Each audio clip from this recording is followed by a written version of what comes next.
Buenos días. El paradigma educativo tradicional contra el paradigma educativo actual. La educación tradicional tiene su fundamento en la escolástica. Esto significa que es un método, es un orden, y en el que el profesor es el cimiento y condición del éxito educativo. A él le corresponde organizar el conocimiento, aislar y elaborar lo que debe de ser aprendido, trazar el camino por el que marcharán sus alumnos y por lo tanto el profesor es modelo y guía que se debe imitar y obedecer por el alumno. El modelo tradicional de la pedagogía escolar tiene sus orígenes. Es considerada como un sistema de tratamiento de la información, de transmisión y de comunicación escolar. Según la lógica de este modelo, la acción pedagógica se establece alrededor de la actividad del único actor reconocido, que es el profesor, y se considera la enseñanza como el principal elemento realizador. La escuela tradicional es el método de enseñanza que predominó sobre todo en la Edad Media y fue sustituido posteriormente por la escuela nueva. La escuela tradicional surgió en Europa antes del siglo XVII. Este nuevo tipo de enseñanza fue sustentada en métodos y órdenes, y teniendo como herramienta los siguientes tres factores: el magistrocentrismo, el enciclopedismo, el verbalismo y la pasividad. La escuela tradicional en su momento representó un cambio importante en el estilo y la orientación de la enseñanza en su época. Sin embargo, con el tiempo se convirtió en un sistema rígido, poco dinámico y nada propicio para la innovación, llegando inclusive a emplear prácticas pedagógicas no necesarias como los castigos, por ejemplo. Por ello, fue sustituida por la escuela nueva. Dentro de las características del magistrocentrismo, el maestro es la base del éxito y de la educación, organiza el conocimiento, aísla y elabora la materia que ha de ser aprendida, traza el camino y lleva por él a sus alumnos. El maestro es el modelo y el guía, al que se debe imitar y obedecer. La disciplina y el castigo se consideran fundamentales. La disciplina y los ejercicios escolares son suficientes para desarrollar las virtudes humanas en sus alumnos. El castigo, ya sea en forma de reproches o de castigo físico, estimula constantemente el progreso del alumno. En el enciclopedismo, la clase y la vida colectiva son organizadas, ordenadas y programadas. El manual escolar es la expresión de esta organización, orden y programación. Todo lo que el niño tiene que aprender se encuentra en él. Si se quiere evitar la distracción y la confusión, nada debe buscarse fuera del manual. Otra característica que tiene la educación tradicional es el verbalismo y la pasividad. El método de enseñanza será el mismo para todos los niños y en todas las ocasiones. El repaso, entendido como la repetición de lo que el maestro acaba de decir, tiene un papel fundamental en este método. Los alumnos se reúnen para escuchar al maestro. La enseñanza se daba de forma oral. Los alumnos debían emplear en gran medida la memorización de conceptos, dejando atrás el análisis y la comprensión de los contenidos. Las escuelas eran para la estancia infantil y con tendencias y creencias religiosas. La filosofía de la escuela tradicional consideraba que la mejor forma de preparar al niño era formar su inteligencia, su capacidad de resolver problemas, su aptitud y actitud de atención y, por último, desarrollar su esfuerzo. Comenius proponía acciones que permiten al maestro mantener la atención. 1. Que la enseñanza debe presentarse de manera agradable y subrayar su utilidad. 2. La lección inicia al poner en valor la materia, para relacionarla a la precedente. El maestro hará que los alumnos constaten su ignorancia. 3. El maestro se mantendrá a una mayor altura con relación a la clase, mirará a todos los alumnos y exigirá que todos tengan los ojos fijos sobre él. La siguiente, el maestro mantendrá la atención despierta. Se interrumpirá de tiempo en tiempo para repetir lo que se acaba de decir. Si el maestro no obtiene respuesta de parte de un alumno, interrogará a otro. De ahí nace la afirmación de Sir Ken Robinson de que la creatividad es tan importante en la educación como la alfabetización. En una conferencia dictada por Robinson sobre una afirmación que dice que la educación moderna mata la creatividad, él menciona que se tiene confianza en la capacidad de los niños y en sus capacidades de innovación, y todos los niños tienen talento y se malgasta implacablemente.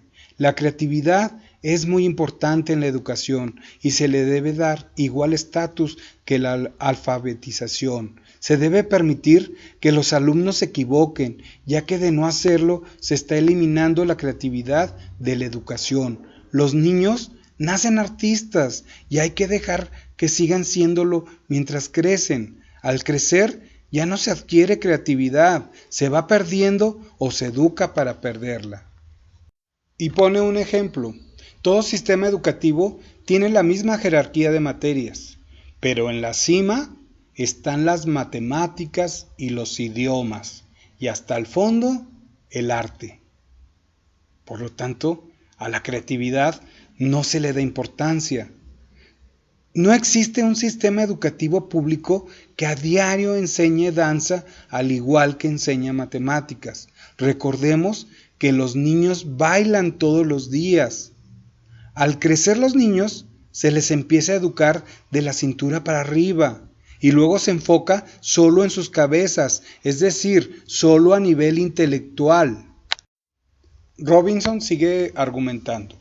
Por lo tanto, el objetivo de la educación pública es que quienes triunfan en el mundo actual son los que hacen todo lo que se debe, es decir, lo que está planeado por los expertos en educación, y por lo tanto obtienen todos los puntos. Entonces, se observa que el propósito de la educación pública en todo el mundo es producir profesores universitarios. Ellos son quienes salen primero.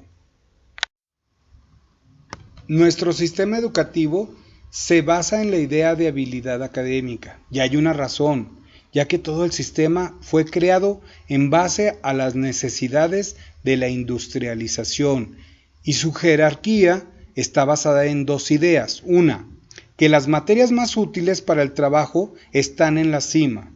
Así quizás fuiste gentilmente apartado en la escuela de niño de cosas que te gustaba hacer, porque quizás nunca ibas a conseguir trabajo haciendo eso, ¿cierto?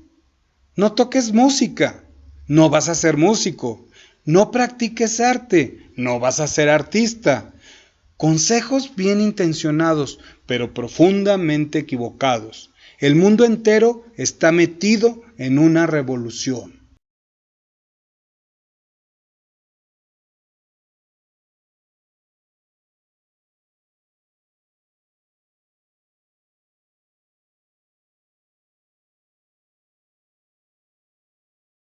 La inteligencia es diversa, porque pensamos en el alumno en la forma en que lo experimentamos y pensamos visualmente, auditivamente y sinestésicamente. La inteligencia es dinámica. Si ven las interacciones del cerebro humano, la inteligencia es maravillosamente interactiva. El cerebro no se divide en compartimentos. De hecho, la creatividad, a la que se define como el proceso de tener ideas originales que tienen valor, a menudo resulta de la interacción de las perspectivas de diferentes disciplinas.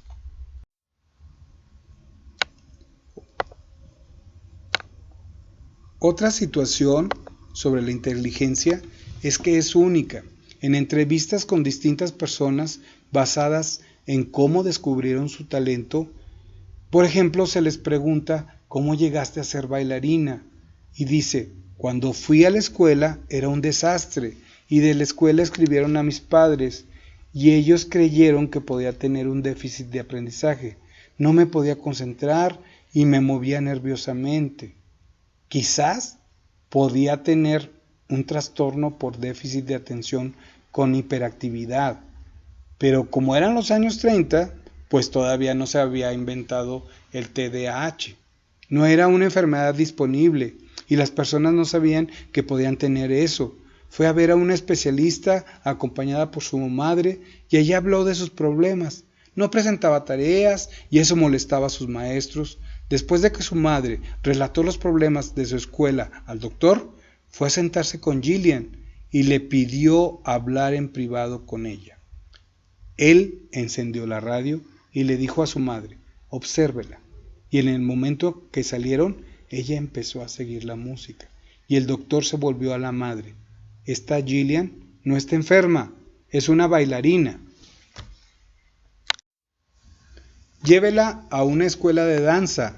La llevó y fue maravilloso que cuando entró a una habitación que estaba llena de gente igual a ella, personas que no podían quedarse quietas bailando todos los tipos de danza, y ella posteriormente entró al Royal Ballet School, audicionó y se volvió solista y tuvo una carrera maravillosa en el Royal Ballet. Se graduó y fundó su propia empresa y conoció a Lloyd Webber. Ha sido responsable de algunas de sus producciones más exitosas y se hizo multimillonaria y le ha dado placer a millones. Otra persona la hubiera puesto en tratamiento para que se tranquilizara. El sistema educativo ha explotado nuestras mentes, igual que nosotros hemos explotado el medio ambiente. Por ello debemos repensar los principios fundamentales bajo los cuales hemos educado a nuestros hijos.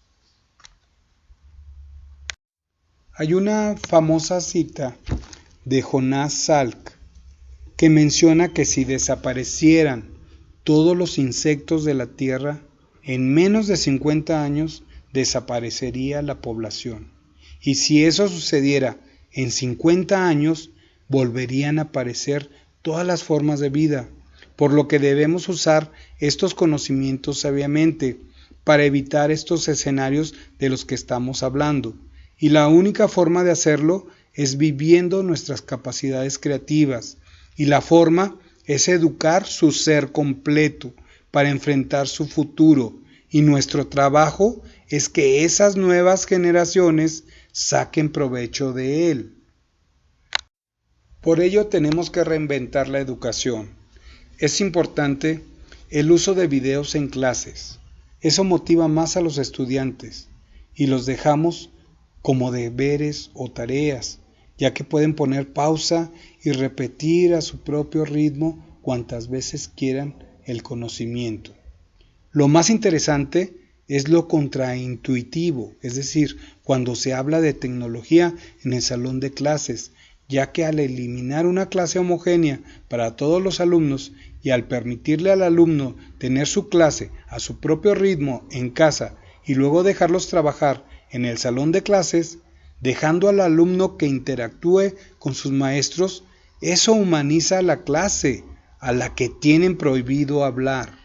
El profesor debe reinventar la clase y hacerla más humanizante, generando preguntas hasta que cada alumno aprenda, y la mejor forma es que el alumno aprenda de la forma que aprende cualquier cosa. Por ejemplo, súbete a la bicicleta, pedalea, y a lo mejor hasta puede caerse, pero lo importante es volver a subirse y hacerlo por el tiempo que sea necesario hasta dominarla. El sistema tradicional te castiga por experimentar y por fracasar. En la educación actual puedes experimentar, puedes fracasar, pero llegar a dominar. Con el uso de la tecnología informática, inicias con lo básico y vas subiendo de nivel a medida que se aprende. Todo puede aprenderse con ese tipo de estructura. Lógicamente que este tipo de educación requiere de una inversión en el salón de clase y que haya un proceso de mentorías de los alumnos que van adelantados con los que están estancados. El paradigma es darles a los profesores toda la información posible y los datos que son esperados, y así los docentes pueden diagnosticar qué es lo que pasa con sus alumnos y hacer que su interacción sea lo más productiva posible, con el sistema de tecnología de la información y de cómputo para gestionar y planificar su propio aprendizaje. Cuando se habla de aprendizaje a ritmo personal, tiene sentido educativo y de aprendizaje diferenciado. Esto trae por resultado que muchos estudiantes que eran lentos se vuelvan superdotados, utilizando la proporción estudiante-tiempo humano valioso. Imaginen lo que puede hacer el sistema por los adultos que no aprendieron en su tiempo, o por los niños de las calles de Calcuta que tienen que ayudar a su familia durante el día y ahora pueden dedicarle horas y compensar sus retrasos en la escuela. O imaginemos a los estudiantes enseñándose unos a otros dentro de un salón de clases. Pero esto es todo un sistema. No hay razón por la cual no puedas tener esos pares guiando al otro fuera del salón de clases. Lo que se verá emerger es un salón de clase mundial, que es la esencia de lo que se desea construir. No podemos superar la crisis educativa con el modelo tradicional en las aulas. Innovar supone mejorar continuamente los productos con respecto a sus versiones anteriores. En este proceso gradual, a veces surge una innovación radical que rompe con el paradigma anterior. Se trata de una innovación disruptiva que liga a la industria a cambiar sus esquemas y adaptarse para no morir. La educación está viviendo un proceso de adaptación disruptiva que con apoyo de las plataformas digitales revolucionará las maneras de aprender en las aulas.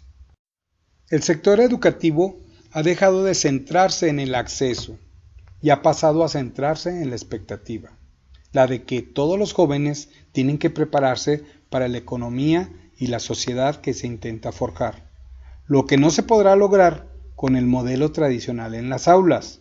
Es logísticamente imposible y financieramente insostenible. La plataforma tecnológica de que se dispone sí permite hacerlo. Las personas no están acostumbradas a pensar que las escuelas pasen a formar parte de una industria o sector, porque dependen del sector político antes que cualquier otra cosa, y tienen mucha presión para conseguir recursos para funcionar. El modelo educativo está desvinculado de la realidad del siglo XX. Al entrar a una escuela, se observa que el conocimiento es algo difícil de aprender y que un adulto es el que sirve de mediador entre el conocimiento y el alumno. Es evidente que hasta un niño de 9 años puede acceder al conocimiento a través de Google. Las personas que más se identifican con este sistema son las personas que más dificultades tienen para acceder a él. No todos los alumnos aprenden las mismas cosas de la misma manera, el mismo día, en el mismo lugar y al mismo ritmo. No es un sistema flexible, por lo que se necesita la personalización radical. La innovación distingue entre un líder y un seguidor, Steve Jobs. Y es cierto, la tendencia de la educación es hacia la personalización. El mismo alumno elegirá la información con la que desea trabajar y administrará su ritmo de aprendizaje mediante la supervisión de un tutor que tendrá que seguir el desarrollo emocional de sus estudiantes, y el aula perderá su identidad física. Ahora se podrá aprender química desde cualquier lugar del mundo, hacia los laboratorios, o hacer una excursión al Museo Nacional de Historia, o aprender a tocar un instrumento musical desde casa, y aún más, se puede compartir la experiencia con los demás gracias a Internet. Habrá problemas, pero se solventarán, ya que el futuro está en manos de las nuevas generaciones y tenemos que apoyarlos para que desarrollen su potencial. Hay jóvenes a los que siempre les va bien porque aprenden lo que hay que aprender y siempre les va bien haya tecnología o no en su escuela. La mayoría de los jóvenes y niños deberán adquirir destrezas que las anteriores generaciones no tenían, como por ejemplo el arte de la cooperación, es decir, colaborar con desconocidos. El mundo laboral nos lleva a colaborar con gente que quizá ni siquiera nos gusta, lo cual requiere un tipo distinto de educación. La plataforma en línea comporta anonimato, distancia, soledad, alienación, disfunción social, exclusión, no tanto, pero si preguntamos a los profesores que cambiaron a trabajar en línea, nos dirían que tienen una interacción más personal e interactiva con sus alumnos que antes, y además queda un registro informático de ello.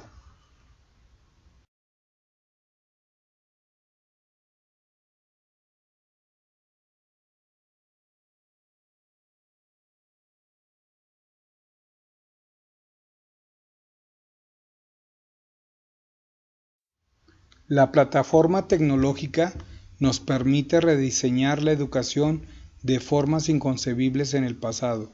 Curtis Johnson. En su momento, la escuela tradicional representó un cambio importante en el estilo y la orientación de la enseñanza. Sin embargo, con el tiempo se convirtió en un sistema rígido, poco dinámico y nada propio para la innovación, llevando inclusive a prácticas pedagógicas no deseadas. Al producirse este cambio en el contenido, la escuela nueva, en este caso el pensamiento pedagógico anti-autoritario, introduce una serie de actividades libres para desarrollar al niño su espíritu de iniciativa y de creatividad. Con el paradigma actual, el maestro es patrocinador de talentos, generador de actividades intencionadas e impulsor de trabajo en equipo. El alumno en la escuela actual es un explorador de conocimientos, interactuando con el mundo globalizado. El papel actual de la escuela debe de ser propositivo, con intenciones de construcción, apropiación y distribución social de los aprendizajes que se van internalizando para generar personas autónomas capaces de enfrentarse a los inconvenientes que les presenta la vida diaria.